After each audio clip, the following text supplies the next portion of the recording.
Kau tak akan pernah sebaik anak tetangga. Ejekan itu kubalas dengan berhenti mengirim uang. Tak kusangka, keputusanku malah membongkar pengkhianatan menyakitkan dari orang yang paling kupercaya di dalam rumahku sendiri. Sebelum mulai, jangan lupa untuk menekan tombol like dan subscribe. Ikuti ceritaku sampai akhir dan komen dari kota mana tempat sahabat menonton agar aku tahu sejauh mana ceritaku telah sampai. Malam di Jakarta selalu riuh. Tetapi di dalam kamar kos Genta yang berukuran 3 kali 4 meter, riuh itu terdengar seperti dengungan jauh yang tak relevan.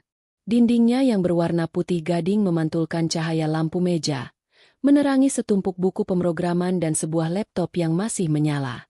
Genta baru saja menyelesaikan pekerjaannya. Sebuah proyek mendesak yang membuatnya harus menatap baris-baris kode hingga matanya terasa panas.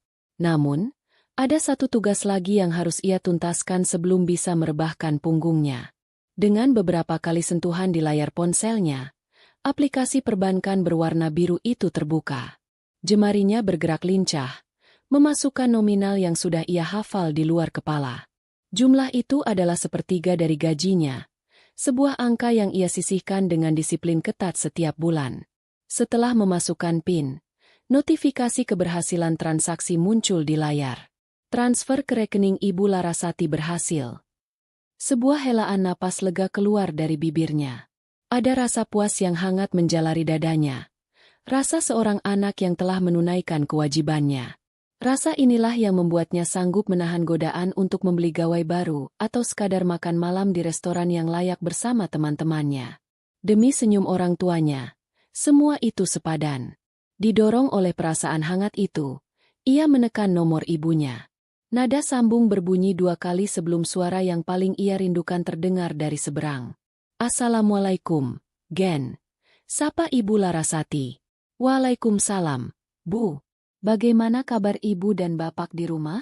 Sehat. Genta memulai dengan basa-basi yang biasa. Ia bisa mendengar suara televisi dari latar belakang. Mungkin sinetron kesukaan ibunya. Alhamdulillah. Sehat. Kamu sendiri bagaimana di sana? Sudah makan? Jangan sampai telat makan. Nanti Mak Emu kambuh lagi. Jawab ibunya, terdengar tulus. Sudah, Bu. Genta juga sehat. Oh iya, Bu. Uang bulanan sudah Genta transfer ya? Barusan saja. Mungkin notifikasinya sudah masuk. Oh, iya. Sudah masuk ini SMS-nya. Kata ibunya. Genta menunggu. Ia menunggu kalimat yang paling ia harapkan, ucapan terima kasih, atau mungkin pertanyaan tentang bagaimana pekerjaannya, atau sekadar pengakuan bahwa kirimannya sangat membantu. Tapi yang datang berikutnya adalah sesuatu yang sudah ia duga, namun tetap terasa seperti sayatan pisau tumpul. Ngomong-ngomong, Gen, kamu tahu tidak, si Raka, anaknya Pak RT itu. Nadanya berubah, lebih bersemangat. Baru beli mobil. Loh. Warnanya merah. Gagah sekali.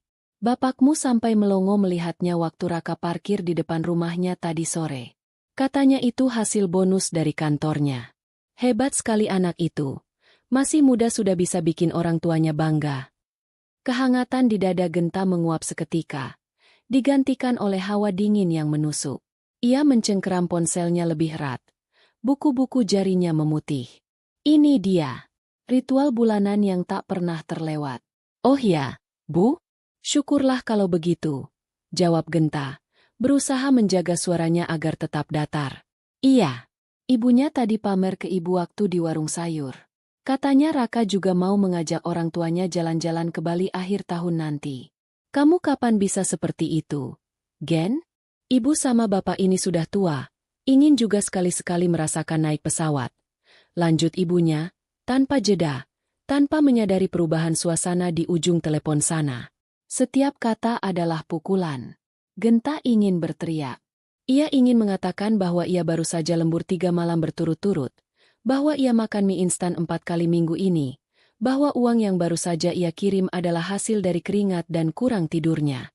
Tapi yang keluar dari mulutnya hanyalah, doakan saja, Bu. Semoga pekerjaan Genta lancar. Ya iya. Didoakan terus.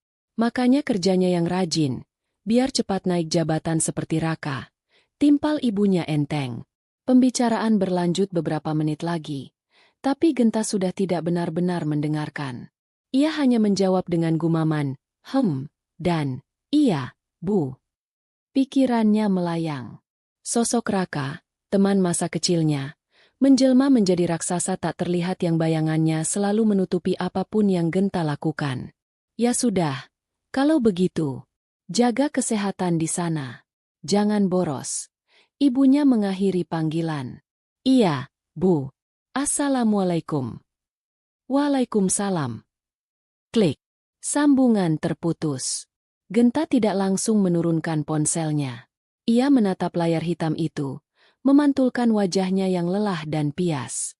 Keheningan di kamarnya kini terasa 1000 kali lebih berat daripada kebisingan kota di luar jendela. Rasa puas karena telah mengirim uang lenyap tak berbekas, meninggalkan ampas pahit berupa perasaan tak berharga. Malam itu, Genta tahu ia tidak akan bisa tidur nyenyak. Genta mematikan lampu utama, hanya menyisakan temaram dari lampu mejanya. Ia mencoba memejamkan mata, namun bayangan mobil merah Raka dan suara antusias ibunya terus berputar di kepalanya. Frustrasi, ia bangkit dan menyalakan laptopnya kembali. Bukan untuk bekerja, melainkan untuk membuka sebuah folder lama yang jarang ia sentuh. Foto keluarga. Ia mengklik sebuah foto dari masa SD. Di sana, ia tersenyum ompong sambil memegang piala juara harapan lomba mengarang. Ia ingat hari itu dengan jelas. Ia berlari pulang dengan hati yang meletup-letup. Tak sabar menunjukkan piala kecil itu pada orang tuanya. Memorinya melompat ke ruang tamu rumahnya. Ia menyerahkan piala itu pada ayahnya, Bapak Jaya, seorang pria pendiam yang ekspresinya sulit ditebak. Ayahnya mengambil piala itu, membolak-baliknya, lalu meletakkannya di meja. Raka ikut lomba apa kemarin? Tanya ibunya yang datang dari dapur. Genta kecil menggeleng. Tidak tahu, Bu. Kemarin ibunya cerita, Raka menang juara 1 lomba matematika tingkat kecamatan. Hadiahnya kalkulator saintifik, kata ibunya sambil lalu, seolah pencapaian Genta tidak lebih penting dari informasi itu. Genta menatap piala juaranya yang tiba-tiba terasa tidak ada artinya. Senyum di wajahnya perlahan memudar. Genta menggulir tetikusnya, berhenti pada foto lain. Kali ini dari masa SMP. Wajahnya yang remaja tanggung terlihat tegang, mengenakan seragam basket yang kebesaran. Ia ingat itu adalah pertandingan final. Timnya kalah tipis, dan ia gagal memasukkan bola di detik-detik terakhir. Ia pulang dengan lesu. Di rumah, tidak ada yang bertanya bagaimana perasaannya. Yang ada hanyalah komentar Bapak Jaya saat makan malam. Tadi Bapak lihat Raka dijemput dari sekolah. Katanya dia terpilih ikut Olimpiade Fisika mewakili kabupaten. Anak itu memang otaknya encer. Tidak ada yang sengaja menyalahkannya atas kekalahan tim basketnya. Tapi perbandingan itu terasa lebih menyakitkan daripada omelan manapun. Seolah-olah, kegagalannya menjadi lebih nyata ketika disandingkan dengan keberhasilan Raka. Ia terus menggulir. Foto kelulusan SMA. Ia diterima di sebuah universitas swasta yang bagus di Jakarta, jurusan teknik informatika, sesuai dengan minatnya pada komputer sejak kecil. Ia sangat bersemangat. Namun, saat ia mengabarkan berita itu, reaksi orang tuanya suam-suam kuku. Swasta? Kenapa tidak coba tes masuk PNS saja nanti kalau lulus? Atau masuk universitas negeri yang biayanya lebih ringan? Kata ibunya. Raka itu diterima di universitas negeri ternama, lewat jalur undangan. Orang tuanya tidak perlu pusing memikirkan biaya. Setiap kenangan adalah sebuah torehan luka. Satu persatu, foto-foto itu membentuk sebuah mosaik yang menyedihkan. Mosaik tentang seorang anak laki-laki yang seumur hidupnya berlari dalam sebuah perlombaan yang tidak pernah ia daftarkan, melawan seorang pesaing yang bahkan tidak menyadari bahwa mereka sedang berkompetisi. Raka mungkin menganggapnya teman, tapi bagi keluarga Genta, Raka adalah standar emas yang tidak akan pernah bisa ia capai. Genta menutup laptopnya dengan kasar. Hatinya terasa sesak oleh amarah yang tak tersalurkan dan kesedihan yang mendalam. Ia sadar, ini bukan lagi tentang motivasi. Ini bukan cinta yang keras dari orang tua yang ingin anaknya lebih maju. Ini adalah tentang obsesi orang tuanya terhadap citra sosial di desa kecil mereka. Prestasi Genta tidak pernah menjadi miliknya sendiri. Itu hanyalah alat ukur untuk melihat seberapa jauh mereka tertinggal dari keluarga Pak RT. Dan uang yang ia kirim setiap bulan, ia mulai curiga. Mungkin bukan untuk kesejahteraan mereka, tapi untuk menambal gengsi mereka. Berbaring di kegelapan, Genta menatap langit-langit kamarnya. Untuk pertama kalinya, ia mempertanyakan segalanya. Untuk siapa ia bekerja sekeras ini? Untuk apa semua pengorbanan ini? Jika keberadaannya hanya dihargai melalui bayang-bayang orang lain, lalu apa artinya menjadi Genta? Hari-hari setelah panggilan telepon itu berlalu dengan lambat dan berat. Genta mencoba mengubur dirinya dalam pekerjaan. Di kantornya, sebuah perusahaan rintisan yang dinamis, Genta dikenal sebagai seorang programmer yang andal dan berdedikasi. Kode-kodenya bersih, logikanya kuat, dan ia tidak pernah ragu untuk mengambil jam lembur jika diperlukan. Suatu sore, atasannya, Pak Heru, menepuk pundaknya.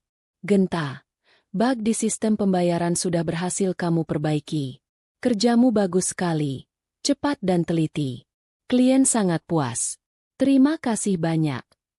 Pujian sederhana itu terasa seperti seteguk air di tengah gurun. Di dunia ini, di lingkungan profesionalnya, ia adalah Genta, sang pemecah masalah. Karyanya diakui, usahanya dihargai. Ia bukan bayang-bayang Raka. Di sini, ia memiliki identitasnya sendiri.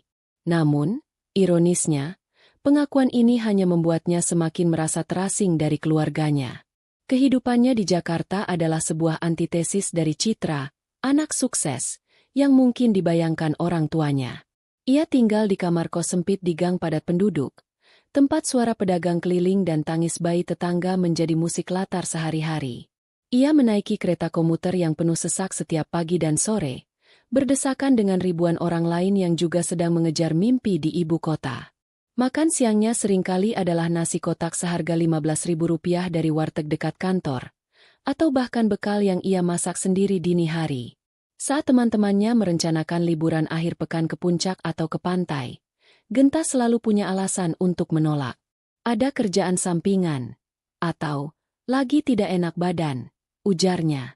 Kenyataannya, anggaran hiburannya nyaris nol. Semua sisa uang setelah biaya hidup, ia tabung untuk dana darurat atau untuk kiriman tambahan jika orang tuanya tiba-tiba membutuhkan. Sore itu, dalam perjalanan pulang di kereta yang padat, matanya tertumbuk pada sebuah iklan ponsel model terbaru di dinding gerbong. Fiturnya canggih, kameranya menggiurkan. Ponselnya sendiri sudah mulai melambat. Layarnya bahkan retak sedikit di sudut. Ia membuka aplikasi Lokapasar, mengecek harganya. Angkanya membuatnya menelan ludah. Harga ponsel itu hampir setara dengan 2 kali kiriman bulanannya. Sebuah pikiran sinis melintas di benaknya. Jika ia membeli ponsel ini, ibunya mungkin akan berkata, "Buat apa beli ponsel mahal-mahal? Raka saja pakai uangnya untuk beli mobil." Genta cepat-cepat menutup aplikasi itu. Ia merasa muak pada dirinya sendiri karena memikirkan hal itu. Tapi ia tidak bisa menahannya. Rasa lelah yang ia rasakan bukan lagi lelah fisik karena kurang tidur atau bekerja keras. Ini adalah kelelahan jiwa. Lelah karena terus-menerus merasa bersalah atas hal-hal yang seharusnya menjadi haknya. Lelah karena cintanya terasa seperti transaksi. Ia mengirim uang, sebagai gantinya ia menerima berita tentang kehebatan orang lain. Ia berkorban, dan pengorbanannya menjadi bahan bakar untuk mesin pembanding yang tak pernah berhenti. Ia mulai bertanya-tanya, apakah orang tuanya pernah benar-benar melihatnya? Bukan sebagai Genta sang programmer, bukan sebagai Genta sang anak, tetapi hanya sebagai Genta, sang sumber dana untuk mengimbangi kesuksesan Raka. Pertanyaan itu bergema di sepanjang sisa perjalanannya, lebih bising dari deru kereta dan riuh penumpang lainnya. Dan untuk pertama kalinya, ia tidak punya jawaban yang bisa menenangkannya. Kewajiban yang dulu ia emban dengan bangga, kini terasa seperti rantai yang membelenggu lehernya. 2 minggu berlalu. Genta berusaha keras menormalkan kembali rutinitasnya. Ia membatasi panggilan telepon ke rumah, hanya mengirim pesan singkat untuk menanyakan kabar. Ia butuh jarak, butuh ruang untuk bernapas dari ekspektasi dan perbandingan yang menyesakan. Namun, ketenangan itu tidak bertahan lama. Suatu malam, saat ia sedang menyelesaikan makan malamnya yang sederhana, ponselnya berdering. Nama, Bapak, tertera di layar.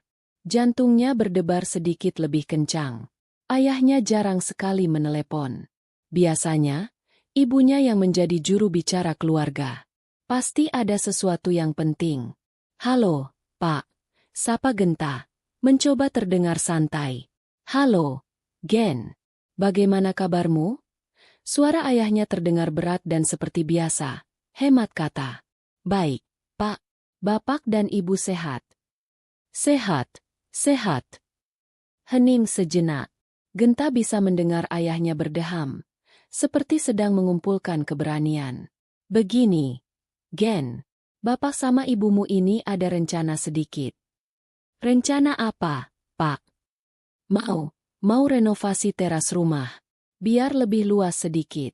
Nanti kalau ada acara keluarga atau pengajian, bisa lebih enak tempatnya. Jelas ayahnya.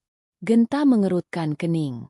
Rumah mereka tidak kecil, dan terasnya pun cukup memadai.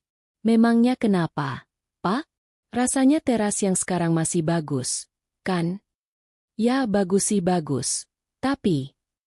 Suara ayahnya menghilang, dan tiba-tiba suara ibunya yang lebih nyaring mengambil alih.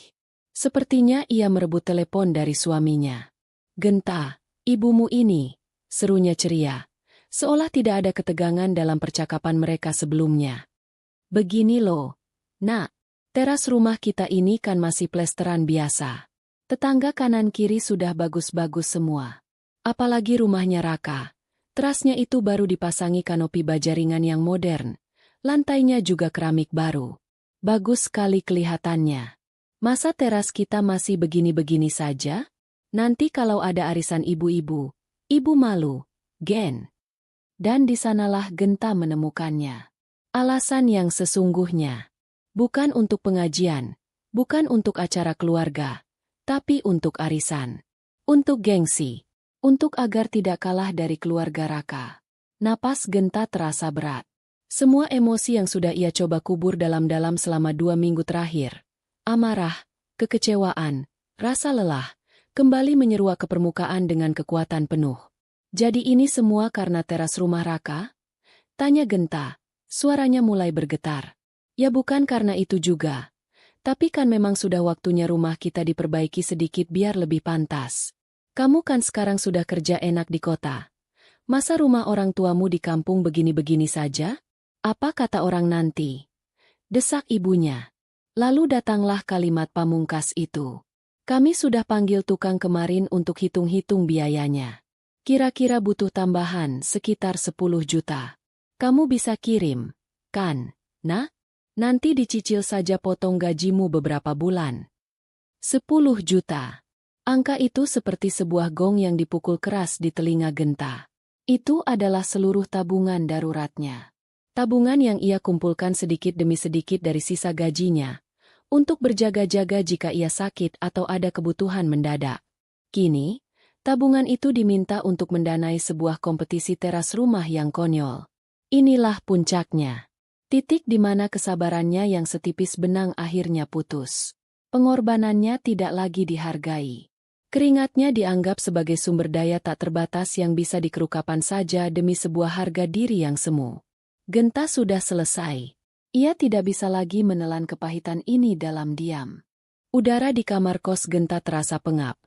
Seolah seluruh oksigen telah tersedot keluar. Di tangannya, ponsel terasa panas. Atau mungkin hanya tangannya yang mulai dingin karena darahnya surut dari sana. Telinganya berdengung mendengar permintaan ibunya. 10 juta untuk sebuah kanopi dan keramik, agar tidak kalah mentereng dari rumah Raka. Selama beberapa detik, Genta hanya diam. Pikirannya berlari kencang, memutar ulang setiap pengorbanan, setiap malam lembur, setiap perbandingan yang menyakitkan. Sebuah bendungan emosi yang telah ia bangun selama bertahun-tahun akhirnya retak, dan air bah amarah serta kepedihan siap menerjang. Ia menarik napas dalam-dalam, sebuah napas yang bergetar. Saat ia bicara, Suaranya keluar dengan nada yang belum pernah didengar orang tuanya sebelumnya. Dingin, tajam, dan tanpa keraguan sedikit pun. Bu, Pak. Ia memulai. Kalau memang Raka begitu hebat, kalau rumahnya begitu bagus, kalau mobilnya begitu gagah, kenapa tidak sekalian saja minta Raka yang bayar renovasinya? Keheningan total di seberang sana. Ibunya, yang biasanya tak pernah kehabisan kata-kata, kini terdiam 1000 bahasa. Genta tidak memberinya kesempatan untuk pulih. Kata-kata yang telah lama terkurung di dalam hatinya kini mengalir deras, tak terbendung. Selama ini Genta diam saja setiap kali ibu membanding-bandingkan. Genta kira itu cara ibu menyemangati Genta. Tapi ternyata Genta salah. Genta ini bukan anak, tapi mesin ATM untuk membiayai gengsi ibu. Genta, jaga bicaramu. Akhirnya suara ayahnya terdengar, meninggi.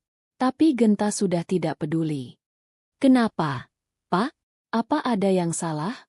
Semua yang Genta lakukan tidak pernah cukup. Selalu ada Raka yang lebih baik, lebih sukses, lebih membanggakan. Kalau begitu, buat apa Genta susah payah di sini? Amarahnya mencapai puncak. Ia berdiri, berjalan mondar-mandir di kamarnya yang sempit. Aku sudah muak. Kalau begitu katakan pada Raka untuk membayar semua tagihan. Katakan padanya untuk mengirim uang setiap bulan. Aku tak akan mengirim uang lagi. Ia meneriakkan kalimat terakhir itu. Napasnya tersengal. Ia siap menerima badai. Makian, kutukan sebagai anak durhaka. Atau mungkin telepon yang langsung ditutup. Ia siap untuk semuanya. Namun, yang datang bukanlah badai, melainkan sebuah keheningan yang aneh dan mencekam. Setelah beberapa detik yang terasa seperti selamanya, terdengar isak tangis pelan dari ibunya. Lalu, sebuah kalimat lirih, diucapkan dengan suara yang bergetar dan penuh kebingungan. Uang? Uang apa, Nak? Genta membeku. Pertanyaan itu begitu aneh, begitu tidak pada tempatnya. Apakah ibunya pura-pura tidak mengerti untuk membuatnya merasa bersalah? Jangan pura-pura, Bu, bentaknya. Meski ada secuil keraguan mulai menyelinap. Uang bulanan yang selalu Genta kirim. Selama 5 tahun ini, sejak Genta pertama kali kerja. Kami tak pernah menerimanya. Suara ibunya kini terdengar sangat putus asa, begitu tulus dalam kebingungannya, hingga membuat bulu kuduk Genta meremang. Itu bukan suara seorang aktris. Itu adalah suara orang yang benar-benar terkejut. Genta terhuyung, seolah baru saja menerima pukulan telak di ulu hati. Dunianya yang tadinya hanya retak, kini hancur berkeping-keping. Apa maksud ibu? Setiap bulan Genta kirim. Notifikasinya selalu berhasil. Tidak mungkin. Tidak ada, Nak. Isak ibunya semakin keras. Setiap bulan, adikmu Lestari yang mengambilkan uang di ATM untuk kami. Jumlahnya tidak banyak. Cukup untuk makan dan bayar listrik. Katanya, itu yang bisa kamu kirim. Katanya, gajimu di kota tidak seberapa. Kami tidak pernah tahu. Sumpah, Nak, kami tidak pernah tahu. Telepon itu terlepas dari genggaman Genta. Jatuh ke lantai dengan bunyi gedebuk pelan. Ia tidak mendengarnya. Ia hanya mendengar kata-kata terakhir ibunya yang bergema di kepalanya. Adikmu Lestari yang mengambilkan uang. Jumlahnya tidak banyak. Gajimu di kota tidak seberapa. Sebuah kebenaran yang mengerikan. Sebuah misteri yang jauh lebih gelap dari yang pernah ia bayangkan. Baru saja membukakan pintunya. Kemarahannya pada orang tuanya menguap dalam sekejap. Digantikan oleh kekosongan yang dingin dan menakutkan. Jika orang tuanya tidak pernah menerima uang yang sesungguhnya, lalu kemana perginya puluhan, bahkan mungkin ratusan juta rupiah yang telah ia kirim selama 5 tahun terakhir? Genta menunduk, menatap kosong ke lantai. Bara dalam sekam itu telah meledak, bukan membakar habis amarahnya, melainkan mengungkap sebuah lubang hitam di tengah-tengah keluarganya sendiri. Keheningan setelah panggilan telepon itu lebih memekakan daripada ledakan bom. Genta berdiri terpaku di tengah kamarnya. Ponselnya tergeletak di lantai seperti raga tak bernyawa. Kata-kata ibunya, adikmu Lestari yang mengambilkan uang, katanya gajimu tidak seberapa. menggema di benaknya, membongkar seluruh fondasi kepercayaan yang pernah ia miliki. Kemarahan yang tadi membakar kini padam, digantikan oleh rasa dingin yang menusuk hingga ke tulang. Ia mencoba menelepon kembali. Sekali, 2 kali, 3 kali. Tidak ada jawaban. Mungkin orang tuanya terlalu syok.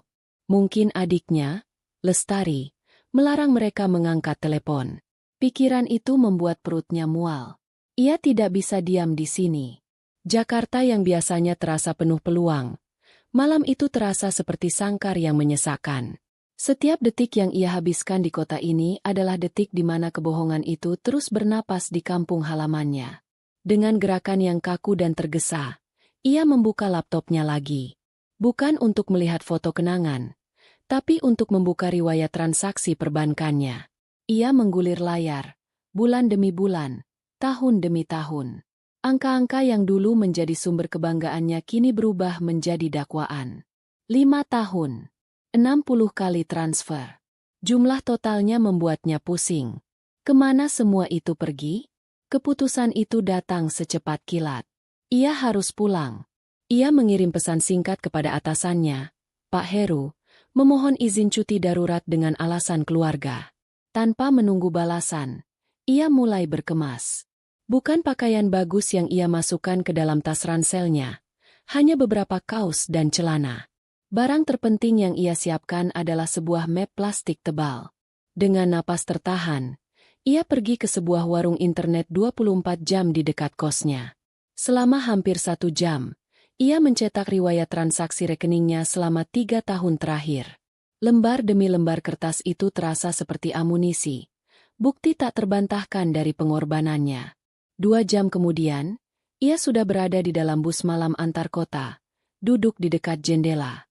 Pemandangan lampu-lampu kota yang berkelip perlahan menjauh, digantikan oleh kegelapan jalan tol yang monoton. Tapi Genta tidak melihat semua itu. Tatapannya kosong, pikirannya berkecamuk. Ia mencoba mengingat Lestari, adiknya. Wajahnya yang ceria, tawanya yang renyah. Apakah semua itu palsu? Ia memutar ulang percakapan telepon mereka. Lestari selalu terdengar biasa saja, menanyakan kabarnya, menceritakan gosip-gosip kecil di desa. Tidak pernah ada tanda-tanda. Tidak ada kegelisahan. Atau mungkin ia yang terlalu naif untuk melihatnya? Ia ingat saat ia membelikan Lestari ponsel baru 2 tahun lalu, setelah adiknya itu mengeluh ponsel lamanya rusak. Lestari sangat senang. Apakah ponsel itu dibeli dengan uangnya sendiri? Atau uang Genta yang dicuri? Ia ingat Lestari sering mengunggah foto-foto di kafe atau tempat wisata lokal bersama teman-temannya. Genta selalu senang melihat adiknya bahagia. Tapi sekarang, kebahagiaan itu terasa seperti sebuah penipuan yang mahal, dan ia yang membayar tagihannya. Rasa lelah yang luar biasa menimpanya. Tapi ia tidak bisa tidur. Setiap kali matanya terpejam, ia melihat angka-angka dari rekening korannya menari-nari di kegelapan. Perjalanan 8 jam menuju kampung halamannya terasa seperti perjalanan melintasi neraka pribadinya, di mana setiap kilometer mendekatkannya pada sebuah konfrontasi yang ia takuti, sekaligus ia butuhkan. Sinar matahari pagi baru saja menembus kabut tipis saat bus yang ditumpangi Genta tiba di terminal kota kabupaten. Dari sana, ia melanjutkan perjalanan dengan angkutan pedesaan selama 1 jam lagi. Udara yang lebih sejuk dan pemandangan sawah yang menghijau biasanya akan menenangkan hatinya. Namun kali ini, semua keindahan itu terasa hambar. Jalan setapak menuju rumahnya terasa lebih panjang dari biasanya. Dari kejauhan, ia bisa melihat rumahnya. Sebuah bangunan sederhana namun terawat dengan halaman yang ditanami bunga oleh ibunya. Jantungnya berdebar kencang.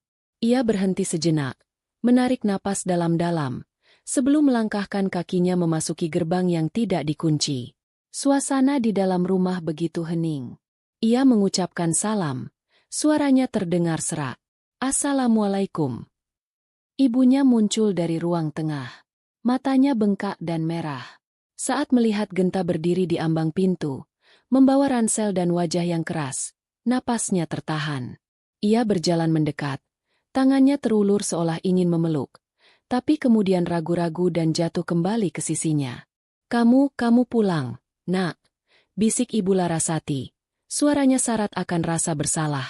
Genta hanya mengangguk singkat. Ia melangkah masuk, dan matanya langsung bertemu dengan ayahnya, Bapak Jaya, yang duduk di kursi rotan kesayangannya. Ayahnya tidak menatapnya. Pandangannya terpaku pada lantai kusam di bawah kakinya. Pria yang biasanya menjadi pilar keluarga itu kini tampak rapuh. Bahunya merosot seolah menanggung beban yang tak terlihat. Lalu, dari arah dapur, muncul Lestari. Di tangannya ada sebuah nampan dengan gelas kosong. Saat matanya bertemu dengan mata Genta, nampan itu terlepas dari genggamannya. Praaang. Gelas itu pecah berkeping-keping di lantai, memecah keheningan yang menyesakkan. Wajah Lestari pucat pasi. Matanya membelalak ngeri, seolah baru saja melihat hantu. Ia membeku di tempat, tidak mampu bergerak atau berkata-kata. Reaksi itu sudah cukup. Di mata adiknya yang penuh kepanikan itu, Genta menemukan jawaban yang ia cari. Tidak perlu ada pertanyaan. Kepanikan itu adalah sebuah pengakuan. Tari, panggil Genta. Suaranya rendah namun tajam seperti bilah pisau. Bereskan itu. Lalu kita semua perlu bicara. Lestari tersentak. Lalu dengan tangan gemetar ia mulai memunguti pecahan kaca. Setiap gerakannya kaku dan penuh ketakutan. Ibu Larasati hanya bisa menangis dalam diam. Bapak Jaya akhirnya mengangkat wajahnya, menatap Genta dengan pandangan yang campur aduk antara kebingungan, amarah, dan kekecewaan yang mendalam. Genta meletakkan ranselnya di lantai. Ia memandang sekeliling ruang tamu yang begitu ia kenal. Foto keluarga di dinding, taplak meja hasil rajutan ibunya, sofa yang sudah sedikit usang. Semuanya masih sama, tapi terasa begitu berbeda. Rumah yang dulu menjadi tempatnya berlindung kini terasa seperti ruang pengadilan yang dingin dan asing. Setelah Lestari selesai membersihkan pecahan kaca dengan kikuk, suasana kembali menjadi hening yang menyiksa. Ibu Larasati duduk di sofa, meremas-remas ujung bajunya. Bapak Jaya masih terpaku di kursinya. Lestari berdiri di dekat pintu dapur, seolah mencari-cari jalan untuk kabur. Genta tidak membuang waktu. Ia membuka ranselnya dan mengeluarkan map plastik tebal yang ia bawa dari Jakarta. Ia berjalan ke meja kopi kayu di tengah ruangan dan meletakkan map itu dengan suara yang tegas. Sebelum kita bicara lebih jauh, saya mau kita semua melihat ini, kata Genta. Ia tidak lagi menggunakan sapaan, aku, atau Genta. Penggunaan kata, saya, menciptakan jarak, mengubahnya dari seorang anak menjadi seorang penuntut. Ia membuka map itu dan mulai menyebar isinya di atas meja. Lembar demi lembar bukti transfer, diatur berurutan berdasarkan tanggal. Angka-angka tercetak tebal dengan tinta hitam. 5 juta rupiah, 5.500.000 rupiah. Bahkan pernah 7 juta rupiah saat ia mendapatkan bonus. Kertas-kertas itu menutupi hampir seluruh permukaan meja, menjadi sebuah permadani putih yang memaparkan kebenaran. Ini, Genta menunjuk tumpukan kertas itu dengan telunjuknya, adalah uang yang saya kirim setiap bulan selama 3 tahun terakhir. Totalnya bisa dihitung sendiri. Mata Ibu Larasati terpaku pada angka-angka itu. Mulutnya sedikit terbuka karena tak percaya. Bapak Jaya mencondongkan tubuhnya ke depan, mengambil selembar kertas dengan tangan yang sedikit gemetar. Ia menatap angka di sana, lalu menatap Genta, lalu kembali ke kertas itu. Sekarang, lanjut Genta, suaranya tetap tenang namun menusuk. Bapak, tolong ambilkan buku tabungan yang biasa dipakai untuk menerima kiriman saya. Tanpa membantah, Bapak Jaya bangkit dan masuk ke kamarnya. Beberapa saat kemudian, ia kembali dengan sebuah buku tabungan berwarna biru yang sudah agak lecek. Ia menyerahkannya pada Genta. Genta mengambil buku itu dan membukanya di tengah-tengah hamparan bukti transfernya. Ia membalik halaman demi halaman. Riwayat transaksinya sangat jelas. Di setiap awal bulan, ada setoran masuk melalui transfer. Dan setelah itu, ada serangkaian penarikan tunai di ATM. Tapi jumlahnya, di sini tercatat, kata Genta. Suaranya kini bergetar karena emosi yang ia tahan. Setiap bulan, uang yang ditarik tidak pernah lebih dari 1,5 juta rupiah. Kadang hanya 1 juta. Sisanya kemana? Genta meletakkan buku tabungan itu tepat di samping bukti transfer bulan terakhir. Di kertas dari Jakarta, tertera angka 5 juta rupiah. Di buku tabungan kampung, tercatat penarikan tunai 3 kali, masing-masing 500.000 rupiah. Total 1.500.000 rupiah. Selisihnya 3,5 juta rupiah. Hanya untuk 1 bulan. Bukti itu begitu telak, begitu visual. Hitam di atas putih. Kebohongan itu kini memiliki bentuk fisik, terhampar di atas meja kopi keluarga mereka. Ibu Larasati terisak keras, menutupi wajahnya dengan kedua tangan. Bapak Jaya merosot kembali ke kursinya. Napasnya terdengar berat. Wajahnya yang biasanya keras kini tampak tua dan kalah. Semua ilusi, semua kebanggaan semu, semua perbandingan yang mereka lakukan, semuanya dibangun di atas tumpukan kebohongan yang dilakukan oleh putri mereka sendiri. Dan kini, semua mata di ruangan itu, tanpa perlu diperintah, tertuju pada satu-satunya orang yang memiliki jawabannya, Lestari. Lestari terpojok. Tatapan ayah, ibu, dan kakaknya terasa seperti 3 lampu sorot yang menelanjanginya. Ia mundur selangkah. Tubuhnya bersandar ke dinding seolah mencari penopang. Tari, jelaskan. Ulang Genta. Kali ini bukan pertanyaan, melainkan sebuah perintah. Aku tidak tahu, Mas. Cicit Lestari. Suaranya nyaris tak terdengar. Matanya bergerak liar, mencari-cari alasan. Mungkin bannya yang salah? Atau ATM-nya rusak? Rusak selama 5 tahun. Tari, balas Genta tajam. Setiap bulan. Tanpa pernah gagal? Jangan buat alasan bodoh. Atau ada potongan administrasi yang besar sekali. Seru Lestari, nadanya sedikit histeris. Iya, pasti itu. Karena Mas Genta transfer dari bank yang berbeda. Dari kota besar. Pasti potongannya mahal. Ibu Larasati, dalam isak tangisnya, seolah ingin mempercayai alasan itu. Mungkin benar. Gen, adikmu kan tidak mengerti soal bank.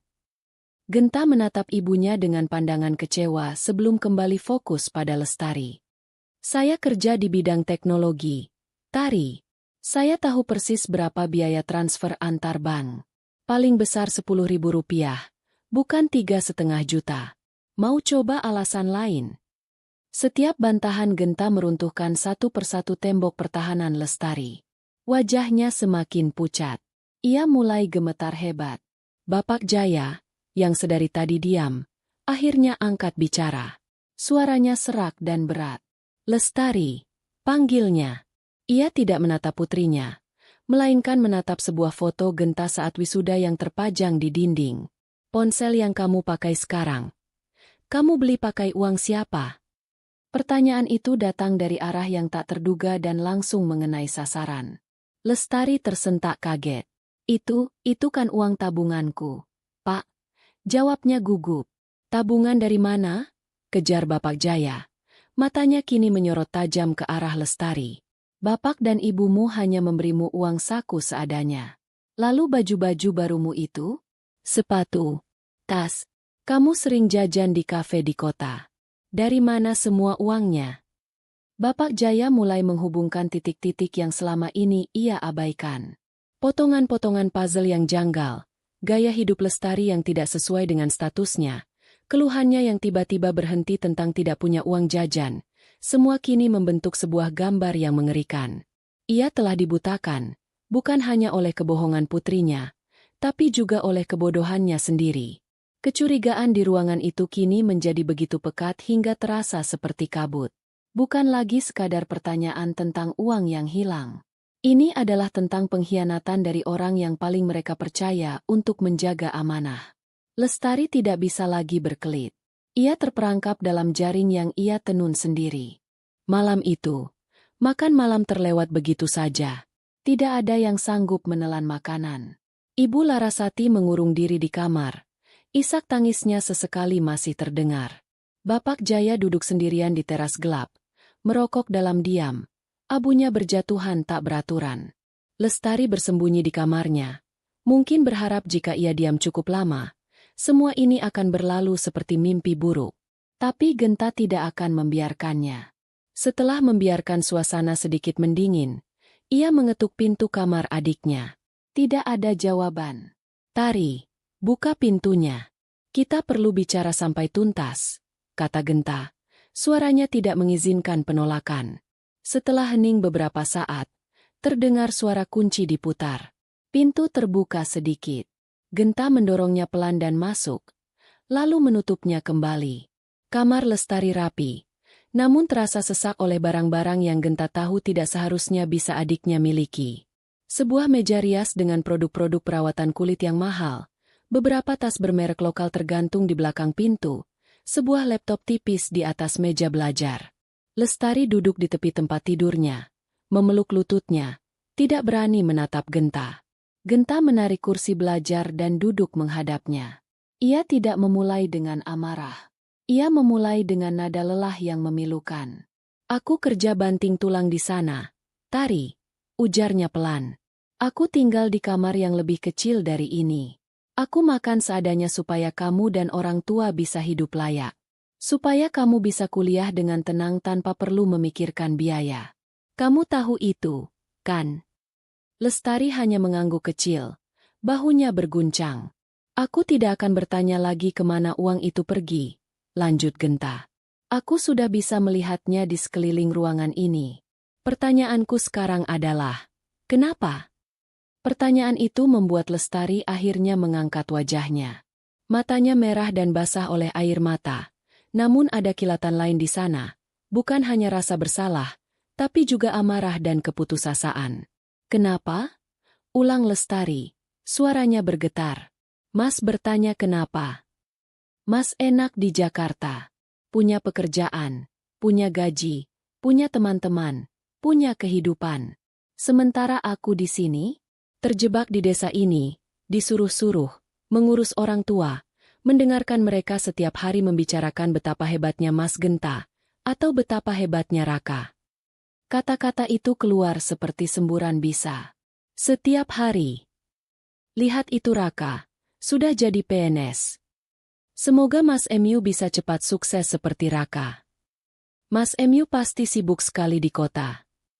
Tidak ada yang pernah bertanya, Lestari, kamu bagaimana? Aku ini seolah tidak ada. Mas, aku cuma perantara, tukang ambil uang di ATM. Napasnya tersengal. Aku juga ingin merasakan apa yang teman-temanku rasakan. Aku juga ingin punya baju bagus. Ingin nongkrong di kafe tanpa harus menghitung uang receh. Aku muak jadi bayang-bayang. Uang itu satu-satunya cara agar aku merasa punya sesuatu milikku sendiri. Agar aku merasa berharga. Genta menatap adiknya, tertegun. Di hadapannya bukan lagi seorang pencuri. Di hadapannya adalah seorang gadis yang terluka, yang hancur oleh sistem perbandingan yang sama yang telah menyakitinya selama ini. Ironisnya, untuk lari dari bayang-bayang Raka dan dirinya, Lestari malah melakukan pengkhianatan ini. Ia tidak mencuri karena keserakahan murni. Ia mencuri karena cemburu, karena merasa tidak terlihat, karena putus asa. Pengakuan itu tidak meringankan kejahatannya, tapi itu membuka sebuah lapisan tragedi keluarga yang jauh lebih dalam. Malam itu, di dalam kamar yang penuh dengan barang-barang hasil kebohongan, Genta menyadari bahwa uang yang hilang hanyalah gejala. Penyakit yang sesungguhnya adalah sesuatu yang telah meracuni keluarga mereka selama bertahun-tahun. Kecemburuan, gengsi, dan kegagalan untuk melihat nilai pada diri mereka sendiri. Dan penyembuhannya akan jauh lebih sulit daripada sekadar menghitung kerugian materi. Di dalam kamar Lestari yang terasa sesak oleh kebohongan, Genta menunggu.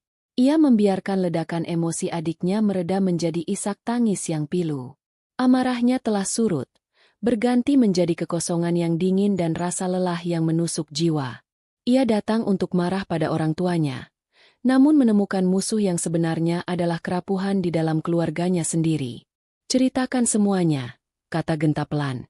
Nadanya bukan lagi menghakimi, melainkan seperti seorang dokter yang memeriksa luka parah. Dari awal. Dan Lestari pun bercerita. Awalnya terbata-bata, namun kemudian mengalir seperti air bah yang menjebol bendungan. Semuanya dimulai 3 bulan setelah Genta mulai bekerja.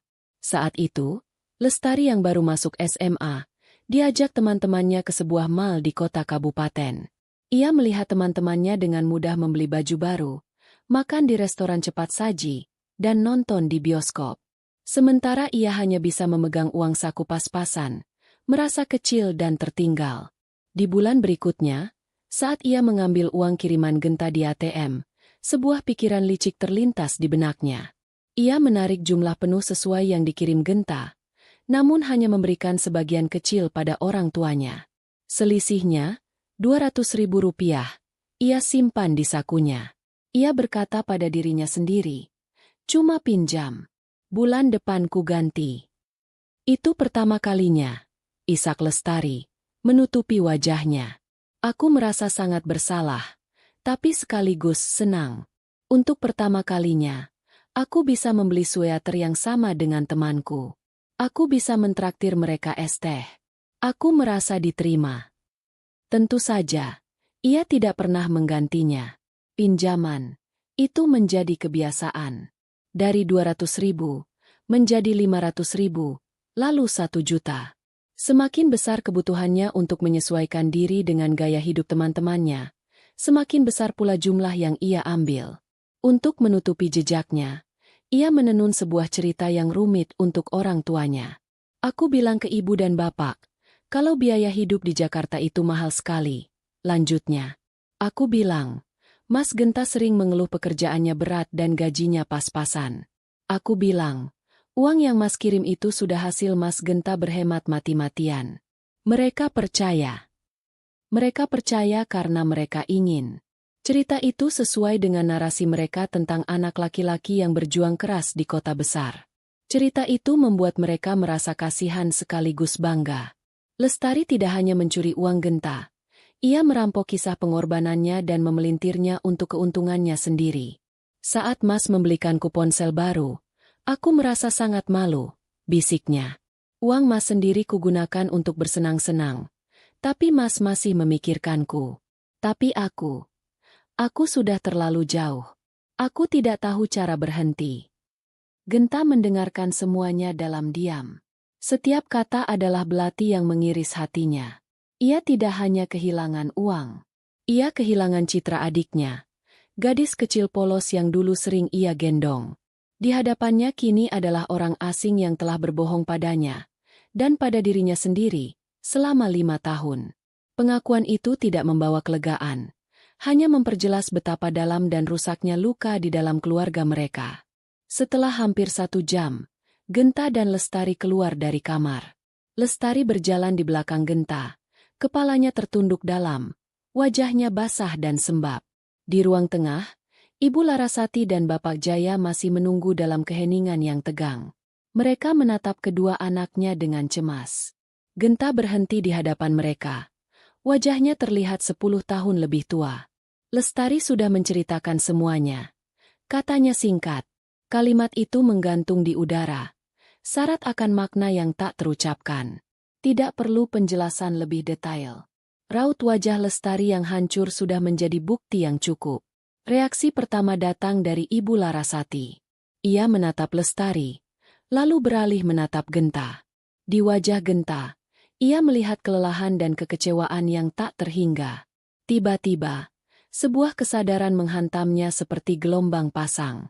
Selama ini, ia telah memaki-maki Genta, merendahkannya, membandingkannya, menuduhnya tidak cukup baik. Padahal di saat yang sama, putranya itu sedang mengorbankan segalanya, dan pengorbanannya dikhianati di bawah atap rumahnya sendiri oleh putrinya. Rasa bersalah itu terlalu berat untuk ia tanggung. Napasnya menjadi pendek dan cepat. Matanya berputar ke belakang, dan tubuhnya terkulai lemas di sofa. "Ibu!" pekik Lestari panik. Bapak Jaya dan Genta sigap menahan tubuh Ibu Larasati. Bapak Jaya menepuk-nepuk pipi istrinya, sementara Genta berlari ke dapur mengambil minyak angin. Kepanikan sesaat itu memecah ketegangan, namun menggantinya dengan teror yang lain. Setelah beberapa saat, Ibu Larasati siuman, namun langsung pecah dalam tangis histeris. "Maafkan Ibu, Gen. Maafkan Ibu." Ratapnya berulang kali, mencengkeram lengan Genta. Ibu buta. Ibu sudah jadi orang tua yang jahat. Sementara itu, reaksi Bapak Jaya berbeda. Setelah memastikan istrinya baik-baik saja, ia bangkit berdiri. Wajahnya yang biasanya tenang kini mengeras seperti batu pualam.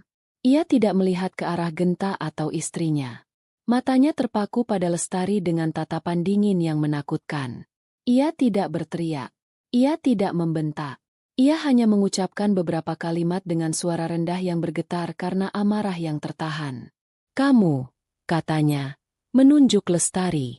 Bukan hanya uang kakakmu yang kamu ambil. Kamu mengambil kehormatan keluarga ini. Kamu mencoreng arang di muka Bapak. Selama ini Bapak membanggakan punya 2 anak yang jujur. Ternyata Bapak salah besar. Ia berhenti sejenak, menarik napas dalam-dalam. Bapak gagal. Gagal menjadi ayah. Setelah mengucapkan itu, ia berbalik, berjalan keluar rumah, dan duduk di bangku bambu di teras, menyalakan sebatang rokok dengan tangan gemetar. Keheningan yang ia tinggalkan di dalam rumah terasa lebih menyakitkan daripada teriakan manapun. Bagi Ibu Larasati, ini adalah kehancuran emosional. Bagi Bapak Jaya, ini adalah runtuhnya pilar harga diri dan kehormatan yang selama ini ia junjung tinggi. Dan bagi Lestari, ia kini harus menanggung beban dari 2 hati orang tua yang telah ia hancurkan. Keesokan paginya, rumah terasa seperti sebuah makam. Tidak ada yang berbicara. Genta tidak bisa lagi berada di dalam atmosfer yang menyesakkan itu. Setelah memastikan ibunya sudah lebih tenang, ia memutuskan untuk keluar, berjalan tanpa tujuan di sekitar desa untuk menjernihkan pikirannya. Udara pagi yang segar sedikit membantu mengurangi beban di dadanya. Saat ia berjalan melewati rumah Pak RT, ia melihat sebuah pemandangan yang familiar. Mobil merah metalik yang menjadi pemicu semua kekacauan ini. Di sampingnya, Raka, sang anak tetangga, yang sempurna, sedang berjongkok sambil menyabuni ban mobilnya. Genta? Wah, kapan pulang? Sapa Raka. Senyumnya ramah dan tulus saat melihat Genta. Ia menyeka tangannya yang penuh busa ke celananya dan menghampiri Genta. Baru semalam, Ka, jawab Genta, mencoba tersenyum balik. Lama sekali tidak kelihatan. Sukses terus ya di Jakarta, kata Raka. Aku dengar dari Bapak, kamu kerja di perusahaan IT besar. Hebat kamu. Ada ironi pahit dalam pujian itu. Biasa saja, jawab Genta. Kamu yang hebat. Masih muda sudah bisa beli mobil begini. Raka tertawa, tapi tawanya terdengar sedikit hambar. Ia menepuk kap mobil merah itu. Hebat apanya? Ini juga setengah mati bayar cicilannya setiap bulan. Keluhnya, nadanya berubah menjadi lebih personal. Bapakku yang memaksa beli, biar kelihatan sama tetangga. Katanya, masa seorang PNS masih naik motor butut? Genta tertegun. Kadang aku capek, Gen, lanjut Raka. Suaranya kini lebih pelan. Jadi PNS itu tidak seindah yang dibayangkan orang. Kerjanya monoton, atasan banyak maunya, dan semua orang di desa ini menganggapku harus selalu sempurna. Tidak boleh salah sedikit pun. Kadang aku malah iri sama kamu.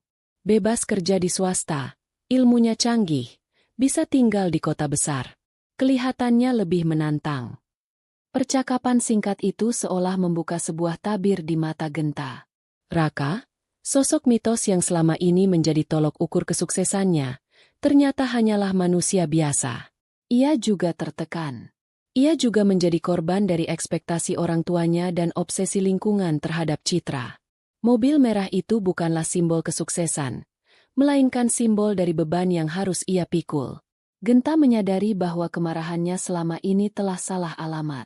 Musuhnya bukanlah Raka. Musuh yang sebenarnya adalah mentalitas Raka, sebuah penyakit sosial yang memaksa semua orang untuk berlari dalam perlombaan gengsi yang tak berkesudahan, mengorbankan kebahagiaan demi pengakuan orang lain. Saat ia pamit dan melanjutkan perjalanannya, beban di pundak Genta terasa sedikit lebih ringan. Ia tidak lagi melihat Raka sebagai saingan. Ia melihatnya sebagai sesama pejuang yang bertarung di medan perangnya sendiri. Pemahaman ini tidak menyelesaikan masalah di rumahnya, tapi itu memberinya perspektif baru yang lebih jernih. Genta kembali ke rumah saat sore menjelang. Ia menemukan ibunya sedang duduk sendirian di ruang tengah, melipat pakaian kering dengan gerakan lambat. Matanya masih bengkak, tapi raut wajahnya tampak lebih tenang, seolah badai di dalam dirinya telah reda, menyisakan puing-puing penyesalan. Melihat Genta masuk, Ibu Larasati meletakkan pakaian yang sedang ia lipat. Ia memberi isyarat agar Genta duduk di sampingnya. Genta menurut. Hening sejenak. Ibunya tampak kesulitan memulai. Ia menarik napas beberapa kali sebelum akhirnya menatap Genta dengan mata yang kembali berkaca-kaca. Gen, panggilnya lirih. Tidak ada kata yang bisa menggambarkan betapa menyesalnya ibu. Genta diam, membiarkan ibunya melanjutkan. Selama ini, ibu selalu membanding-bandingkan kamu. Ibu kira, dengan begitu kamu akan lebih termotivasi. Tapi ibu salah. Ibu hanya menyakitimu, katanya. Air matanya mulai menetes. Ibu terlalu sibuk mendengarkan omongan tetangga. Terlalu takut dianggap tidak mampu menyekolahkan anak. Ibu malu sekali pada diriku sendiri. Ia meraih tangan Genta, menggenggamnya erat. Tangan itu terasa kasar dan kapalan. Tangan seorang ibu yang telah bekerja keras sepanjang hidupnya. Saat kamu bilang kamu tidak akan mengirim uang lagi, hati ibu sakit. Tapi saat ibu tahu kebenarannya, rasanya 1000 kali lebih sakit. Mengetahui kamu berkorban begitu banyak di sana, sementara kami di sini malah menyalahkanmu. Ibu merasa gagal. Genggamannya semakin erat. Ibu bangga sekali sama kamu. Nak, sangat bangga. Kamu anak yang baik, anak yang bertanggung jawab. Seharusnya ibu mengatakan ini setiap hari, bukan malah menyebut nama orang lain. Maafkan ibumu yang bodoh ini, Gen. Maafkan ibu. Ratapan itu begitu tulus, begitu penuh penyesalan, hingga mampu menembus dinding pertahanan yang telah Genta bangun di hatinya. Ia tidak bisa membenci ibunya. Ia hanya melihat seorang wanita paruh baya yang tersesat dalam tekanan sosial, yang mencintai anaknya dengan cara yang salah. Genta tidak mengatakan, "Tidak apa-apa, Bu." Karena nyatanya tidak baik-baik saja. Luka itu terlalu dalam untuk sembuh dalam sekejap. Sebagai gantinya, ia membalas genggaman tangan ibunya dan berkata dengan suara serak, "Genta dengar, Bu. Terima kasih sudah mengatakannya. Itu bukanlah pengampunan penuh, tapi itu adalah sebuah awal. Sebuah pengakuan bahwa permintaan maaf itu telah diterima, dan proses penyembuhan, meskipun akan panjang dan sulit, akhirnya bisa dimulai. Jika permintaan maaf Ibu Larasati adalah hujan penyesalan yang lembut, maka konfrontasi Bapak Jaya adalah gempa bumi yang sunyi namun menghancurkan. Malam itu, ia memanggil Lestari untuk duduk bersamanya di teras. Genta dan ibunya hanya bisa melihat dari balik jendela ruang tamu. Bapak Jaya tidak menatap Lestari. Pandangannya lurus ke depan, ke arah jalanan desa yang gelap. Asap rokok mengepul dari sela bibirnya. "Bapak ini orang bodoh, Tari." Ia memulai, suaranya datar. Tidak mengerti bank, tidak mengerti transfer, tidak mengerti internet. Bapak cuma tahu cara mencangkul di sawah. Satu-satunya hal yang Bapak punya dan Bapak mengerti adalah kepercayaan pada anak-anak Bapak.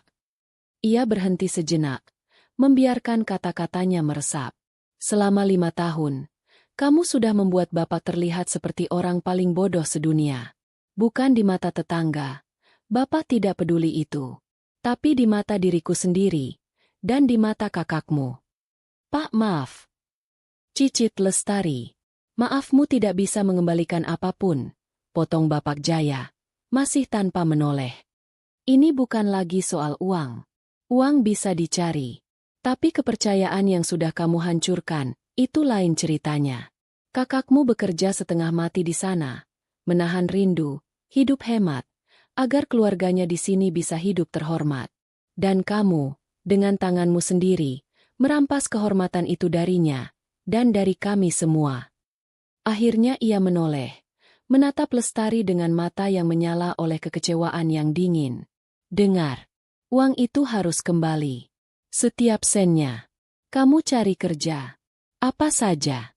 Jual barang-barangmu itu. Cicil sampai lunas. Itu urusanmu." Ia berdiri dari kursinya. Itu hukumanmu untuk uang yang hilang.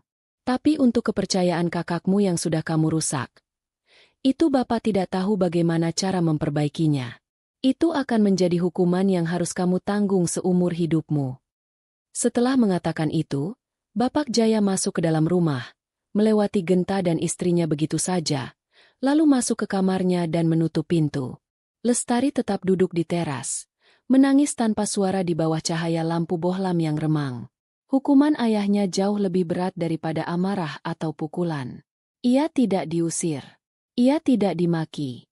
Ia hanya dibebani dengan tanggung jawab penuh atas perbuatannya, dan dipaksa untuk menghadapi konsekuensi terberat. Hidup dengan kesadaran bahwa ia telah menghancurkan kepercayaan orang-orang yang paling ia cintai. Puing-puing keluarga mereka kini terhampar jelas. Dan tugas untuk mulai memungutnya terasa begitu mustahil. 2 hari setelah pengakuan penuh Lestari, awan gelap masih menggelayut di atas rumah keluarga Genta. Namun, badai amarah dan tangis telah berlalu, menyisakan keheningan yang canggung dan kebutuhan mendesak untuk menentukan arah. Genta tahu ia tidak bisa kembali ke Jakarta dan membiarkan keluarganya terkatung-katung dalam kehancuran ini. Sebelum ia pergi, fondasi baru harus dibangun. Ia mengumpulkan ayah, ibu, dan adiknya di ruang tengah, di tempat yang sama di mana semua bukti kebohongan terhampar beberapa hari lalu. Kali ini, tidak ada lagi amarah di wajah Genta, hanya ketegasan yang tenang. Ia bukan lagi anak yang menuntut, melainkan seorang dewasa yang mengambil alih kemudi. Kita tidak bisa terus seperti ini, Genta memulai. Dan kita tidak bisa kembali ke cara yang lama. Semuanya harus berubah, mulai hari ini. Ia menatap orang tuanya. Pertama, soal uang. Mulai sekarang, tidak ada lagi perantara. Saya akan ajari Bapak dan Ibu cara memakai m-banking di ponsel, setidaknya untuk mengecek saldo. Setiap bulan, saya akan kirim uang dalam 2 bagian. Satu untuk kebutuhan rumah tangga seperti listrik dan belanja, dan satu lagi untuk pegangan Bapak dan Ibu pribadi. Jumlahnya jelas, tujuannya jelas. Ibu Larasati dan Bapak Jaya hanya mengangguk. Mereka mengerti. Era kepercayaan buta telah berakhir, digantikan oleh era transparansi. Kemudian, Genta menoleh ke Lestari, yang duduk dengan kepala tertunduk. Kedua, tanggung jawabmu, Tari. Perkataan Bapak kemarin adalah benar. Uang itu harus kembali. Lestari mengangguk cepat. Air mata menggenang di pelupuk matanya. Aku tidak butuh uangnya secepatnya, lanjut Genta. Tapi aku butuh melihat usahamu. Jual semua barang yang tidak perlu. Cari pekerjaan. Apapun. Petugas toko, jaga warung, apa saja yang halal. Ini bukan untuk menghukummu, tapi agar kamu belajar nilai dari setiap rupiah. Agar kamu mengerti apa yang sudah aku rasakan selama ini. Terakhir, Genta menatap mereka semua. Dan yang paling penting, cara kita berkomunikasi. Cukup sudah membanding-bandingkan. Cukup sudah membicarakan orang di belakang. Kalau ada masalah, kalau ada yang tidak suka, kita bicarakan langsung di meja ini. Sebagai keluarga. Tidak ada yang membantah. Di dalam ruangan itu, sebuah perjanjian tak tertulis telah dibuat. Batasan-batasan yang sehat, yang selama ini tidak pernah ada, akhirnya didirikan. Genta tidak hanya memulihkan kerugian finansialnya. Ia sedang melakukan reklamasi terhadap keluarganya, menarik mereka dari rawa-rawa gengsi dan kebohongan menuju daratan kejujuran, meskipun prosesnya akan sangat menyakitkan. Sore harinya, Genta menemukan ayahnya duduk sendirian di saung pinggir sawah di belakang rumah. Tatapannya jauh memandang hamparan padi yang mulai menguning. Genta menghampirinya dan duduk di sebelahnya, membiarkan keheningan menyelimuti mereka sejenak. Pemandangannya bagus, Pak, kata Genta, memulai percakapan. Bapak Jaya mengembuskan asap rokoknya perlahan. Dari dulu juga begini saja. Jawabnya singkat. Hening lagi. Genta tahu ayahnya bukanlah orang yang pandai merangkai kata-kata permintaan maaf. Ia menunggu. Bapak tidak tahu harus bilang apa. Gen. Akhirnya ayahnya bicara. Suaranya serak. Melihatmu mengatur semua tadi pagi. Kamu sudah jadi laki-laki yang hebat. Jauh lebih hebat dari bapakmu ini. Genta diam, mendengarkan. Dulu, lanjut Bapak Jaya, matanya masih menatap sawah. Kakekmu, ayahnya Bapak, orangnya sangat keras. Bapak punya kakak laki-laki yang pintar di sekolah. Selalu jadi kebanggaannya. Sementara Bapak lebih suka main di sawah. Setiap hari Bapak dibandingkan. Kenapa kamu tidak bisa seperti kakakmu? Katanya. Bapak dipukul kalau dapat nilai jelek. Ia terdiam, seolah tersesat dalam kenangan pahit. Bapak kira begitulah cara mendidik anak laki-laki. Dibuat keras, dikasih perbandingan, biar semangatnya terpacu. Biar jadi kuat. Ternyata Bapak cuma mengulang kebodohan yang sama. Untuk pertama kalinya, Genta melihat ayahnya tidak sebagai figur otoritas yang keras, melainkan sebagai seorang pria yang terluka, yang hanya tahu cara mendidik sesuai dengan cara ia dididik. Lingkaran setan trauma generasi. Saya mengerti, Pak. Hanya itu yang bisa Genta katakan. Bapak Jaya akhirnya menoleh, menatap Genta dengan mata yang berkaca-kaca. Tidak, kamu tidak seharusnya mengerti. Kamu seharusnya marah. Bapak sudah gagal melindungimu, malah ikut menyakitimu. Itulah permintaan maafnya. Tidak diucapkan secara gamblang, namun tersirat dalam pengakuan kegagalannya yang jujur. Genta merasakan simpul ketegangan di dalam dirinya perlahan mengendur. Ia tidak memaafkan semua luka masa lalunya, tapi ia mulai memahami sumbernya. Dan dalam pemahaman itu, ia menemukan secercah kedamaian. Ia menepuk pelan pundak ayahnya. Sebuah gestur kecil yang menandakan rekonsiliasi sunyi di antara dua generasi laki-laki yang sama-sama terluka. Cuti Genta akan segera berakhir. Selama beberapa hari terakhir, ia melihat perubahan kecil pada Lestari. Adiknya itu dengan sigap menjual beberapa tas dan laptopnya secara online. Ia juga mulai aktif mencari informasi lowongan pekerjaan di kota kabupaten. Wajahnya yang dulu ceria kini lebih sering tertunduk. Namun ada gurat keseriusan baru di sana. Di malam terakhir sebelum Genta kembali ke Jakarta, ia menemukan Lestari sedang mencuci piring di dapur. Ia mengambil piring kotor yang tersisa dan mulai membilasnya, berdiri di samping adiknya. Sudah dapat kabar soal pekerjaan? Tanya Genta. Lestari menggeleng. Belum, Mas. Tapi aku akan terus coba. Ia berhenti sejenak, lalu meletakkan piring yang sedang ia sabuni. Ia berbalik menghadap Genta, matanya penuh penyesalan. Mas, maafkan aku. Aku tahu aku sudah merusak segalanya. Aku malu sekali. Genta mengeringkan tangannya dan bersandar di meja dapur.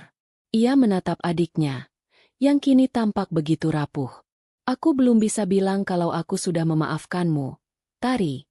Katanya jujur. Luka karena dibohongi selama 5 tahun tidak akan hilang dalam 5 hari.